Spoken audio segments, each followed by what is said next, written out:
চা কফি কিছু? মানে আপনি প্রথম আমাদের বাড়িতে এলেন। আমরা কিছু খাবো না, আমাদের এবার উঠতে হবে। বল, আমি মৌরির বাবা হয়ে বল তোমার কাছে ক্ষমা চেয়ে নিচ্ছি। আসলে বলছি কি উপাল, উনি যখন বলছেন তখন এক কাপ চা খেয়ে যাই।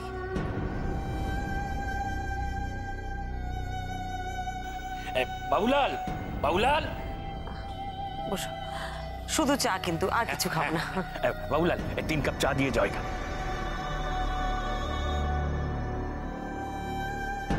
সত্যি এরকম পরিস্থিতি যে কোনোদিন পড়তে হবে ভাবতেই পারিনি।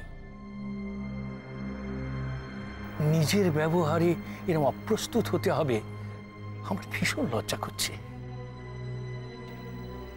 ওকে আমার বকতে ইচ্ছে করছে, কিন্তু মেন্টাল কন্ডিশনটা এতটাই ভালনারেবল যে ওকে কিছু বলতেও পারছি না। আচ্ছা, কাল সকাল থেকে ওর এরকম হয়েছে তাই না? হ্যাঁ, পরশু তো উপলের বাড়ি থেকে ভিজে ফিরলো। আপনার কি মনে হয় উপলদের বাড়িতে ওই কালী ঠাকুর দেখার পর থেকে ওর এরকম হয়েছে? আরে না না না, ওটা তো একটা হ্যালুসিনেশন। উপলের কাছ থেকে তো মা কালীর গল্প টল্প শুনেছে, সেটাই হয়তো ভাবতে ভাবতে। আর তাছাড়া মা কালীকে এভাবে দেখা যায় এটা আমি বিশ্বাস করি না। আর ফিরে এসেও তো পারফেক্টলি নর্মাল।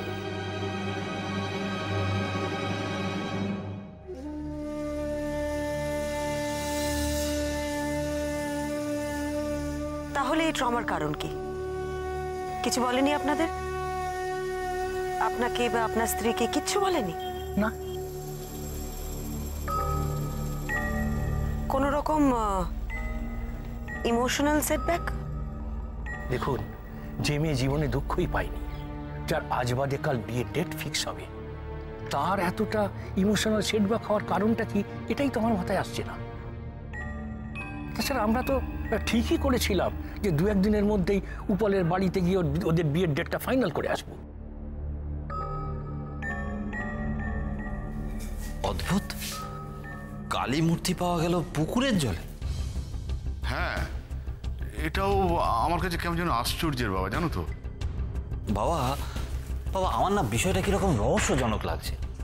না দেখো, প্রথমে কালী মূর্তি দেখা গেল ওই ঝোপের আড়ালে, তারপর মন্দিরে, তারপর ওই কাকাবাবুর জানলায়, আর এখন কালী মূর্তি তুললো ওই পুকুরের জল থেকে। ওরে না মানে এটা কি? শোন, আমি তো সেই জন্যই প্রথম থেকে বলছি যে এর মধ্যে অলৌকিক কিচ্ছু নেই। কেউ আমাদেরকে শুধু শুধু ভয় দেখাতে চাইছে। আর ওই ছেলেটা যাকে ঝোপে পাওয়া গেল, সেও এর মধ্যে জড়িত ছিল। কি করে তুমি বলছো? ওকে তো আমরা চিনি না, ও ইনভলভ থাকবে কি করে? আমার মনে হচ্ছে যারা আমাদেরকে ভয় দেখাতে চাইছে তারাই ওই ছেলেটাকে ব্যবহার করেছে। কিন্তু আমাদের এভাবে কেউ ভয় দেখাতে চাইবে কেন? মানে ভয় দেখিয়ে সে কি পেতে চাইছে? সেটাই তো আমি অনেক ভেবেও ঠিক করতে পারছি না। তবে পরমা যখন এসেছে তখন আমার বিশ্বাস ও ঠিক একটা হদিশ পাবে।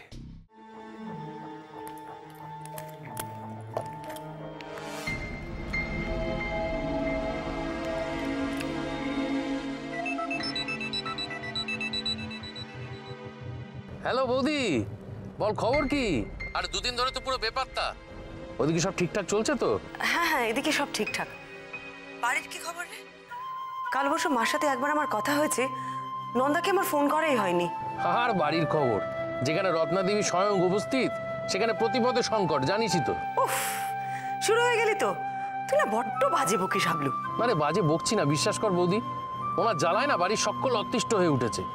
এই শোন না, পরের বার থেকে তোর ওই গোয়েন্দাগিরিতে আমাকে অ্যাসিস্ট্যান্ট করে নিয়ে যাবি। ওই শাশুড়ি মাকে দেখলেই না আমার কান মাথা সব ঝনঝন করছে।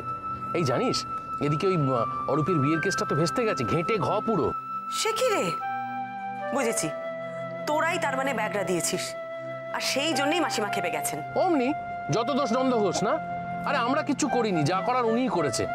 এদিকে ঠাম্মাও তো অরূপার মিমির কেসটা জেনে ফেলেছে, জানিস? সর্বনাশ!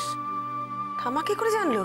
ওই হয় না, ঠাম্মা মাঝে মাঝে কালা হয়ে যায়, আবার মাঝে মাঝে ফিসফিস করে কথা বললো, শুনে পেলে ওইভাবে শুনে ফেললো। বুঝেছি, বাড়ি ফিরেই আমাকে আবার ঝড়ের মুখে পড়তে হবে। আচ্ছা শোন হাবলু, যে কথাটা জানার জন্য তোকে আমি ফোন করেছি। আরে বাস, গোয়েন্দাগিন্নি আমার সাহায্য চাইছে? What an honour. বল বল, কি জানতে চাস বল। শোন না, বলছি যে দুলকি ভেলকিরা ঠাম্মাকে রাঙা বলে কেন রে? এটা আবার কি ধরনের প্রশ্ন করলি রে বৌদি? আরে বাবা বল না, যেটা জিজ্ঞেস করছি সেটা বল আমাকে, রাঙা বলে কেন? আর এ তো খুব সহজ ব্যাপার। মানে আমাদের বাড়িতে সেজো বইয়ের পরে ঠাম্মার বিয়ে হয়েছিল। বড়, মেজো, সেজো, রাঙা, ন, ছোট, এই হচ্ছে সিরিজটা। তো সেই থেকে ঠাম্মাকে কেউ রাঙা বউ, কেউ রাঙা কাকিমা, কেউ রাঙা জেঠিমা এরকম বলতে শুরু করে। সেই থেকে আমাদের ছোটগুলোর কাছে শুধুই রাঙা হয়ে গিয়েছে ঠাম্মা, বুঝেছিস? কিন্তু এর সঙ্গে তোর কেসের কি কানেকশন বলতো? এবার কি ঠাম্মাকে নিয়ে টানাটানি করবি নাকি? পরে বলছি। এই যাব বাবা, কেটে দিল কি কুলিয়া? ও মাসিমা, মৌরি তোমার সঙ্গে দেখা করলো?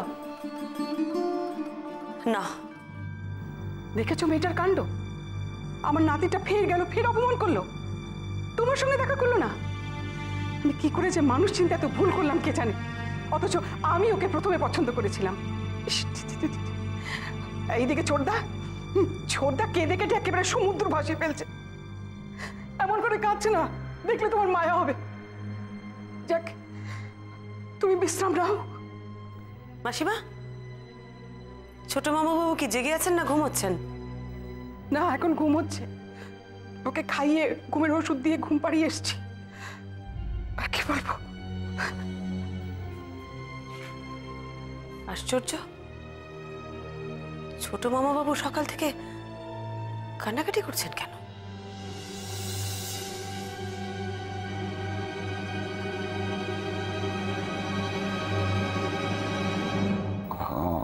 মায়ের পায়ের জবা হয়ে ওঠ না ফুটে মন, মায়ের পায়ের জবা,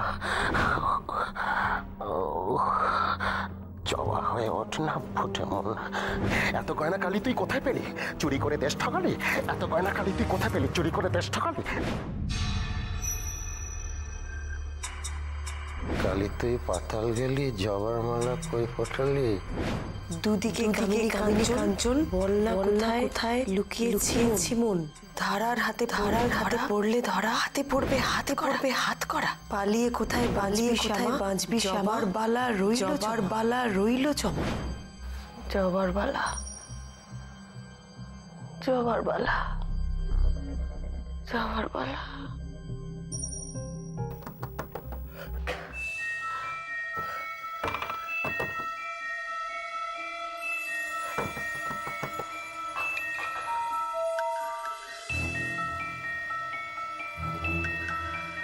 কিসের আওয়াজ হলো?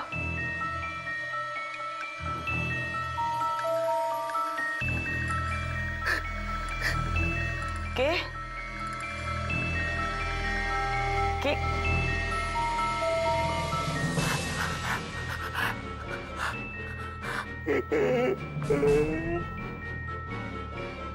ছোট মামা বাবু?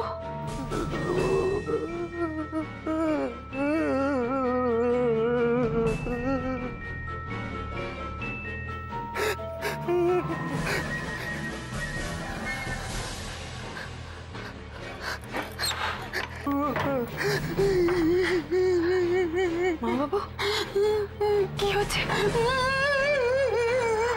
আসুন, ভেতরে আসুন।